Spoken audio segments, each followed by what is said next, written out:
अस्सलाम वालेकुम नाजरीन,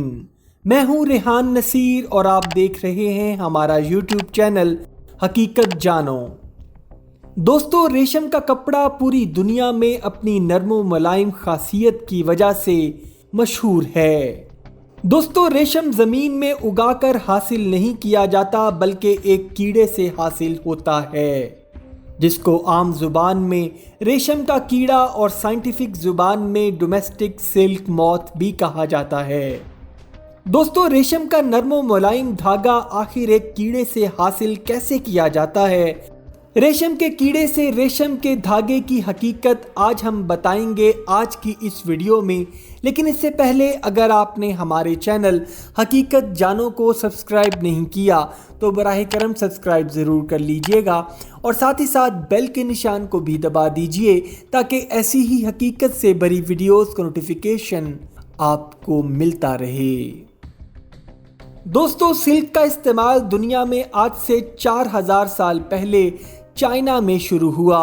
और फिर आहिस्ता आहिस्ता इसकी खूबसूरती को लेकर पूरी दुनिया ही रेशम के कपड़े की दीवानी हो गई। सिल्क बनाने के लिए पूरी दुनिया में रेशम के कीड़ों को पाला जाता है और फीमेल सिल्क वॉर्म सिर्फ एक ही बार 400 से 500 तक अंडे देती है और फिर मर जाती है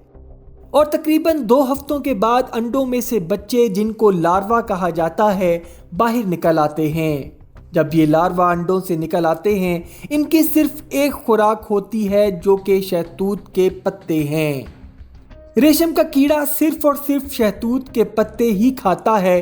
और रेशम के कीड़े के लार्वा मुसलसल शहतूत के पत्ते खाते रहते हैं और अपना हुजम बढ़ाते रहते हैं,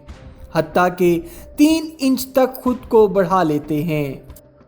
अपनी लंबाई तकरीबन 3 इंच कर लेने के बाद रेशम का कीड़ा अपने प्यूपा फेज के अंदर दाखिल हो जाता है और ये वो मरहला है जब रेशम का ये कीड़ा रेशम पैदा करता है। दोस्तों, हकीकत में रेशम का ये कीड़ा इस प्यूपा फेज में अपने मुंह से सैलिवरी ग्लैंड्स की मदद से एक मादा खारिज करता है जिसको लिक्विड रॉ सिल्क कहा जाता है और जब इस लिक्विड सिल्क को हवा लगती है तो ये लिक्विड सख्त होकर धागे की शक्ल इख्तियार कर लेता है।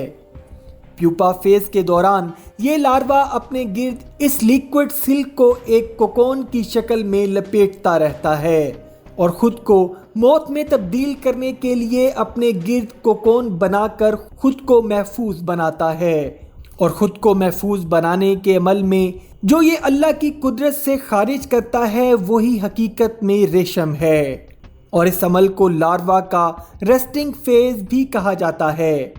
आसान अल्फाज में समझा जाए तो ये लार्वा आराम करने के लिए अपने गिर्द रेशम के कोकोन बना लेते हैं और ये इंतहाई थिक होती है कि इसमें लार्वा का नज़र आना भी मुश्किल होता है। दोस्तों, इस कोकोन में खुद को मुकम्मल तौर पर छुपा लेने के बाद ये लार्वा एक मुकम्मल कीड़े की शक्ल इख्तियार कर लेता है और अगर ये कीड़ा कोकोन में से खुद डेवलप होकर बाहर आ जाए तो रेशम की ये तह पतली रह जाती है। लिहाजा जो लोग रेशम के कीड़े पालते हैं और रेशम बनाने का काम करते हैं वो इन कोकोन को कीड़े के निकलने से पहले ही गर्म पानी में 3 मिनट उबालते हैं ताकि वो कीड़ा इनके अंदर ही मर जाए और रेशम की कोकोन की मोटाई बरकरार रहे और अगर कीड़ा कोकोन से बाहर आ जाए तो वो ब्रीडिंग के लिए तैयार हो जाता है और अंडे देने लग जाता है। लिहाजा कुछ कोकोन्स में से इन कीड़ों को बाहर आने दिया जाता है ताकि लार्वा की अगली खेप को तैयार किया जा सके।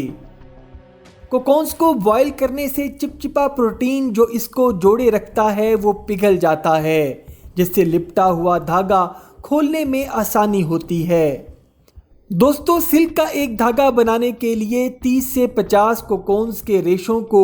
लेकर जोड़ा जाता है जिससे सिल्क का एक धागा तैयार होता है और फिर इस 30 से 50 कोकोन्स के रेशों को बड़ी नफासत के साथ एक रील पर चढ़ा के घुमाया जाता है जिससे वो रेशे एक धागे में तब्दील हो जाते हैं।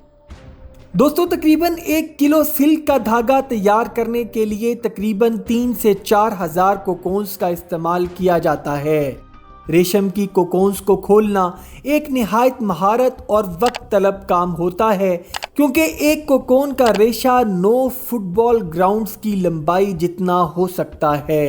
اور پھر اس دھاگے کو بلیچ کیا جاتا ہے تاکہ یہ ٹیکسٹائل فیکٹریز میں سنتھیٹک ڈائی کو اچھے سے ابزارب کر سکے، اور پھر اس دھاگے کو ٹیکسٹائل فیکٹریز کو بیچا جاتا ہے،